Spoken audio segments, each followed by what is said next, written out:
Yo, what's up, y'all? It's your boy Mar back at it again with another video. And this is week 3 of my challenge, turning $40 into $100. And we had a good week this week. We did make some money. We did grow the account a little bit. And I'm gonna get right to it and I'm gonna show y'all what I did this week. So let's get to the computer, let's get to the video. Alright, what's up, y'all? So I don't want to take too much time from y'all. I just want to kind of get this video as short as possible, as quick as possible, and just get straight to the point. So let's get to it. We are on a 1 hour chart, and last week we made a new high.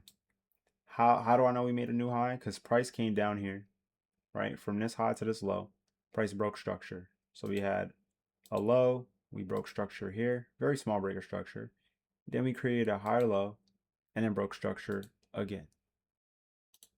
So since Friday, I kind of had this marked up because I wanted to see price come back into these levels here. I had this level marked up, and then I also had this level as well.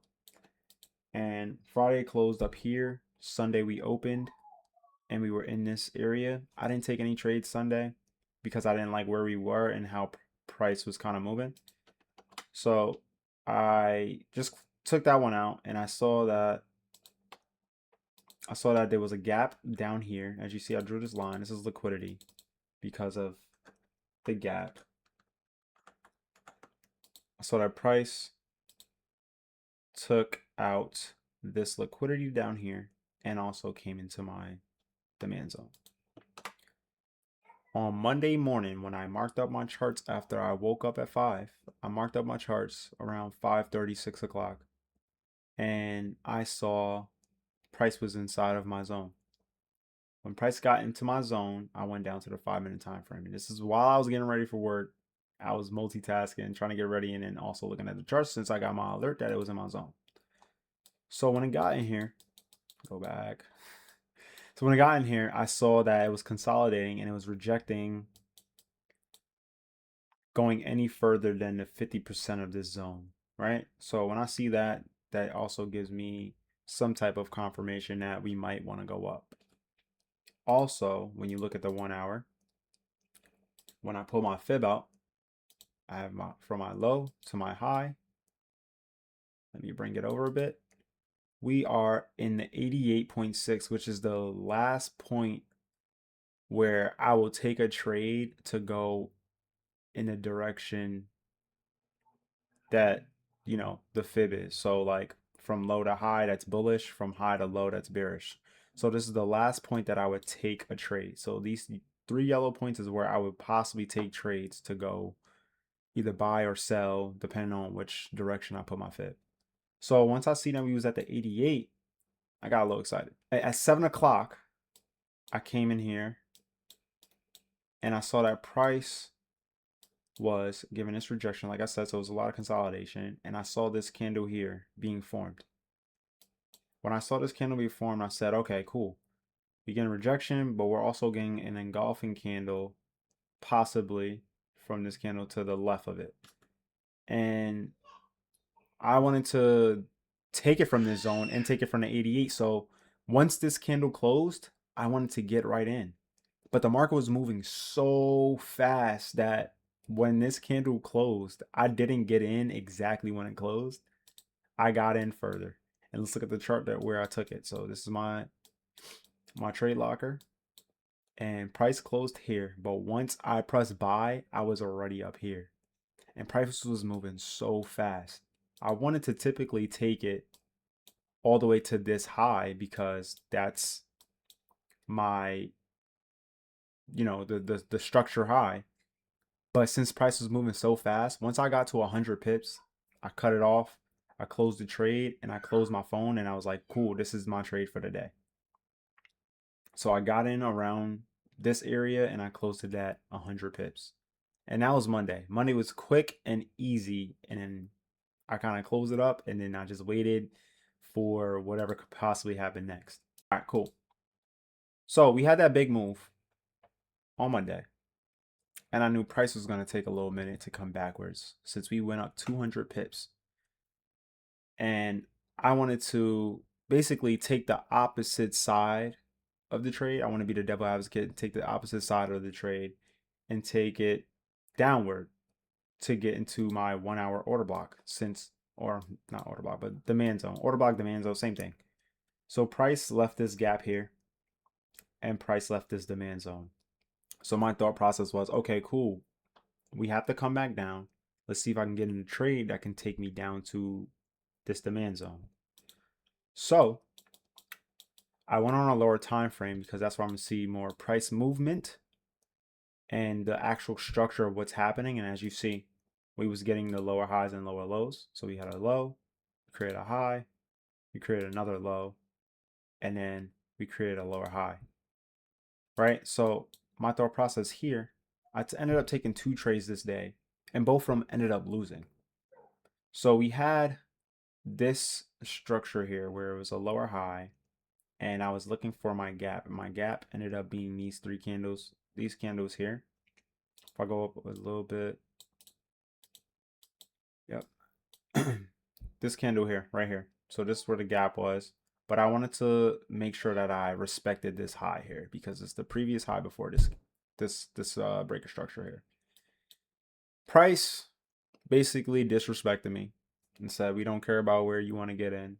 And smooth. I got in down here and I got taken out. That was the first trade. Then on the second trade, a 5-minute again. Let's go to my trade lockers. It's better to see it there.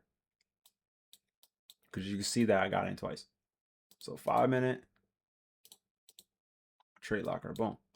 So here's what I saw. I saw this here. Price created this gap down here. So as you see, I got in right here. And then this candle right here took me out. But so what I thought was, I was like, okay, cool. Maybe price just wanted to take out liquidity. Okay, so we took out liquidity when I got out. I was liquidity basically. And I took it here. Look at this big, nice gap here. It wanted to fill it. So I said, okay, cool. We filled the gap. Let me take it here. We got into profit for a little bit. And then price just reversed again and took me out again. After that, I left it alone. But now I see why. As I was back testing this morning, I saw why. Price had an equal high here. This whole area, even where I entered, was all part of this equal high. And as you see, price decided it wanted to take out this equal highs and then go down. So when you go to a higher time frame, you can see why. Look, we had this gap here. All of this was equal highs. So once price took out this equal highs, you see it didn't break above, like it didn't close above it, but it did break through it. It gave some wicks and then came down. So not that I was right or that I was wrong. I just needed to be a little bit more patient and be mindful of this equal highs here and should have waited until price, fully taken out the equal highs, especially knowing that New York session, that's what really happens a lot is New York session takes out London highs and Asia highs sometimes and then goes down. So, I mean, this trade here resulted in a loss. Didn't take too much for me, 1% or 1 to 2% every trade as much as I can. I do have a smaller account, so sometimes I do have to over leverage, but I try not to because I'm trying to build this account. I'm not trying to over leverage. I'm not trying to over trade. So these two losses, especially after my big win, it didn't really hurt me much. And then lastly, let's go to the last trade of the week, which was on EU. So the same thing as GU, EU made some movement upward. And as you see, we got break of structure and another break of structure here. So I thought this looked really nice.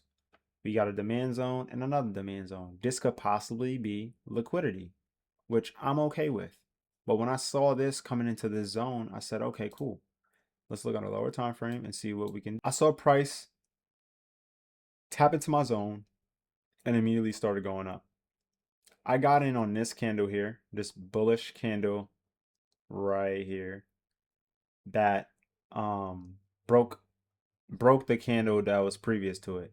But I got in as it was breaking it, not after it closed. I got in after as it was breaking it. So once this started breaking it, I got in. As you see, that's why I'm in the middle of it. Got in. We ended up breaking structure on a 15-minute and on a 5-minute. And once this happened, because it was a Friday, and I don't know. I just felt as if market closed or the since we had the big move on Monday, I felt as if price could kind of make another move like that, but towards the downside. So I put my stops at break even, and we ended up just breaking even on this trade. I'm not in this trade no more. I didn't want to hold over the weekend or anything, so I put my stuff at break even, and as you see, price literally came back down, and it took me out before the market closed. So that was it. That's my week. It wasn't a long week. It was very short for me. I had four trades. I had one big winner, two tiny losses, and one break even. You can't beat that, man. It's still a great week. We're now in an account we're at 70 we're at 71.25, and last week we ended at 62, I believe. So, I mean, this account is making progress every single week. I'm going to keep making these small wins and trying to build this account. It's about compounding. It's not about catching home runs every single trade. Sometimes you get home runs. Just like in baseball, man. Sometimes you're going to hit the ball, you're going to get a ground ball, or you might get a line drive and someone catches it. You're not going to get a home run every single time. So you got to take your wins when when you get them, and take your losses to the chin. Understand why you lost. Make sure you follow your rules. Make sure you follow your trading plan and your strategy, and you just keep on doing it, because we're not going to win every trade. We're not going to win every week. But like I said in my last video, as long as you have proper risk management, you should be able to survive the weeks, the months, the years, and so on and so forth. So that's all I got for y'all today. I'm going to end this video here. I hope y'all doing good today, and let's have a good trading week this upcoming week. And peace. Love y'all.